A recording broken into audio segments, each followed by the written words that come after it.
بسم الله الرحمن الرحيم. عن عابس بن ربيعة قال رأيت عمر بن الخطاب رضي الله تعالى عنه يقبل الحجر يعني الأسود ويقول إني أعلم أنك حجر ما تنفع ولا تضر ولولا أني رأيت رسول الله صلى الله عليه وسلم يقبلك ما قبلتك متفق علیہ. عابس بن ربیعہ کہتے ہیں میں نے عمر بن خطاب رضی اللہ تعالیٰ عنہ کو حجر اسود کو بوسہ دیتے ہوئے دیکھا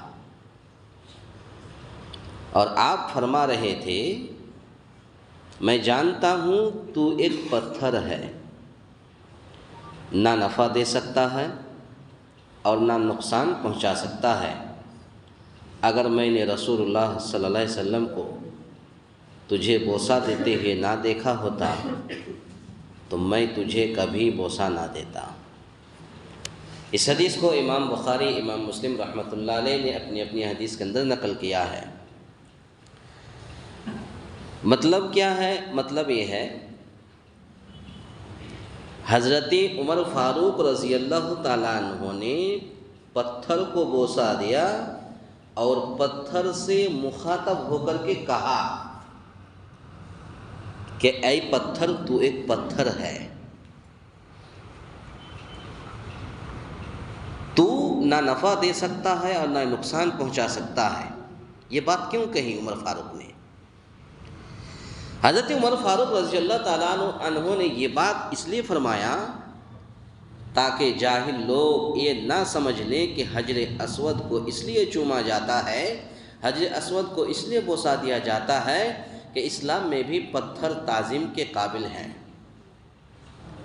جیسے لوگ زمانہ جاہلیت میں یہ عقیدہ رکھتے تھے بلکہ اس سے چومنے سے مقصد صرف اتباع رسول ہے، تو آج بھی آپ کچھ لوگوں کو دیکھیے چند سال پہلے، کوئی یہ ہنسی مذاق نہیں، باضابطہ اخبار میں آیا تھا، چند سال پہلے ایک حاجی حج کرنے گیا اور وہ ہندوستان سے پھول لے کر کے گیا کہ نبی صلی اللہ علیہ وسلم کی زیارت کروں گا، یہ پھول نبی کی قبر میں گرا دوں گا، یعنی اس جگہ میں گیا، حج کر لیا. حج کرنے کے بعد نبی صلی اللہ علیہ وسلم کی جب زیارت کرنے کے لیے گیا تو اب ظاہر سی بات ہے چاروں طرف پولیس لگی ہوئی ہے، وہ پھول نکال کے گرا دیا. پولیس نے دیکھ لیا اور فوراً پولیس نے یہ کہا کہ حاجی حرام خذ بیدک اذهب، پھول اٹھاؤ اور لے جاؤ. فوراً اٹھوایا. تو کچھ لوگ یہ مطلب اپنے آپ کو اور بنا لیا ہے سب کچھ کہ ہر اعتبار سے ہر چیز میں کچھ نہ کچھ وہ جا کر کے جو ہے چوما چاٹی کرتے. کیا نہیں تو اللہ کے رسول نے ہر جگہ چوما نہیں، ہر جگہ بوسہ نہیں دیا. حجر اسود کو بوسہ دیا، کیوں دیا؟ واللہ زیادہ جانتے ہیں، رسول اللہ صلی اللہ علیہ وسلم زیادہ جانتے ہیں. اب اس میں کھال میں بال نکالنا، باریک سے باریک چیزوں کا کیوں کیا؟ تو حکمت اور وجہ نہیں ڈھونڈنی چاہیے. اللہ کے رسول نے بوسہ دیا، ہم بھی بوسہ دیں گے. اور عمر فاروق کا مخاطب بھی یہی تھا کہ اے پتھر تو ایک پتھر ہے، تو نہ ہی نفع دے سکتا ہے اور نہ ہی نقصان پہنچا سکتا ہے. ہم صرف اس لیے تجھے بوسہ دیتے کہ میں نے رسول اللہ صلی اللہ علیہ وسلم کو بوسہ دیتے ہوئے دیکھا ہے. تو بلکہ اس چومنے سے مقصد صرف اتباع رسول ہے کہ اللہ کے رسول نے بوسہ دیا. دوسری چیز، ہر معاملے میں اور ہر حکم میں اتباع نبوی ضروری ہے. ہر معاملے اور حکم میں اتباع نبوی ضروری ہے، چاہے اس کی حکمت سمجھ میں آئے یا نہ آئے. بعض لوگ اس کی بنیاد پر بزرگوں کی قبروں کو چومنا شروع کر دیا. بعض لوگ ان کے مزاروں پر، درگاہوں میں جا کر ان کی قبروں پر چومنا شروع کر دیا اور ان کی تعظیم بجا لانا جائز قرار دیتے ہیں. یہ غلط ہے، صحیح نہیں ہے. اللہ کے رسول صلی اللہ علیہ وسلم کی پوری تاریخ اٹھائیے، کبھی آپ نے قبر کو چوما ہو، قبر کو بوسہ دیا ہو؟ تو لوگوں نے اب اسی کہا کہ پتھر کو اللہ کے رسول نے بوسہ دیا تو قبر کو بھی بوسہ دے سکتے ہیں، اس لیے لوگوں نے آج جو ہے قبر کو بھی بوسہ دینے لگے ہیں، چومنا شروع کر دیا اور کہتے ہیں کہ جائز ہے، گویا کہ صحیح نہیں ہے، غلط ہے، یہ استدلال صحیح نہیں ہے، غلط ہے، اس لیے کہ حجر اسود کو چومنا تو ایک عبادت اور عبادت کا ایک حصہ ہے۔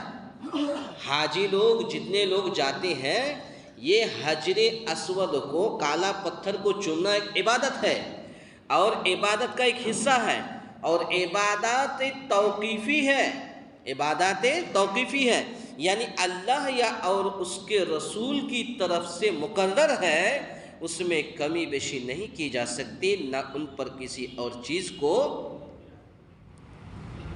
نہیں اور نہ ان پر کسی چیز کو بیان کیا جا سکتا ہے۔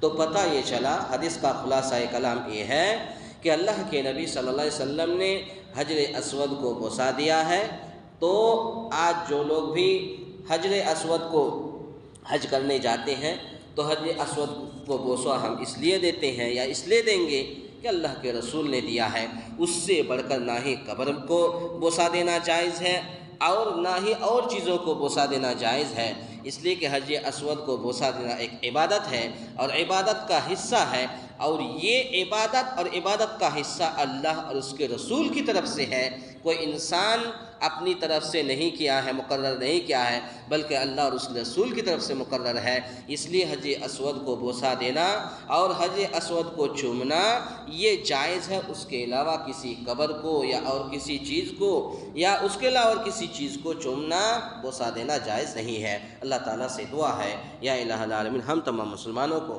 کہنے سننے سے زیادہ نیک عمل کرنے کی توفیق عطا فرمائے، آمین۔ اقول قولی ھذا استغفر اللہ لی ولکم ولسائر المسلمین واستغفروہ انہ ھو الغفور الرحیم۔